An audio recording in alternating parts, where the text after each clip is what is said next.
हातकणंगले तालुक्यातील नागाव इथल्या सिद्धार्थ क्रीडा शैक्षणिक आणि सांस्कृतिक मंडळातर्फे कोल्हापूर जिल्हा कबड्डी असोसिएशनच्या मार्गदर्शनाखाली 45 किलो वजनी गटातील राज्यस्तरीय कबड्डी स्पर्धेचं आयोजन केलं होतं।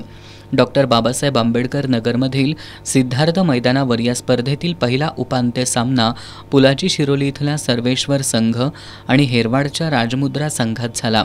हेरवाडच्या राजमुद्रा संघानं हा सामना 9 गुणांनी जिंकून अंतिम फेरीत प्रवेश मिळवला। दुसरा उपांत्य सामन्यात राशिवडेच्या शिवगर्जना संघानं कौलवच्या शिवमुद्रा संघावर मात करून अंतिम फेरी गाठली।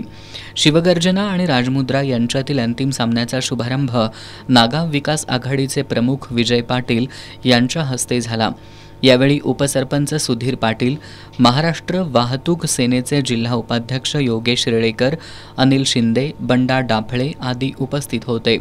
अंतिम सामन्यात राजमुद्रा संघानं शिवगर्जना संघावर 20 विरुद्ध 24 अशी आघाडी घेत 4 गुणांनी स्पर्धेचं अजिंक्यपद पटकावलं।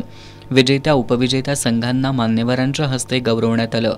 यावेळी आदर्श संघासह वैयक्तिक कामगिरी केलेल्या खेळाडूंचाही सन्मान करण्यात आला। या स्पर्धेसाठी कोल्हापूर जिल्हा कबड्डी असोसिएशनकडून कमरुद्दीन देसाई, प्राध्यापक कुबेर पाटील, युवराज गावडे, कार्तिक बचाटे, सनी साळुंखे, रावसाहेब पाटील, संतोष घाडगे, सागर लंबे यांनी पंच म्हणून काम पाहिलं।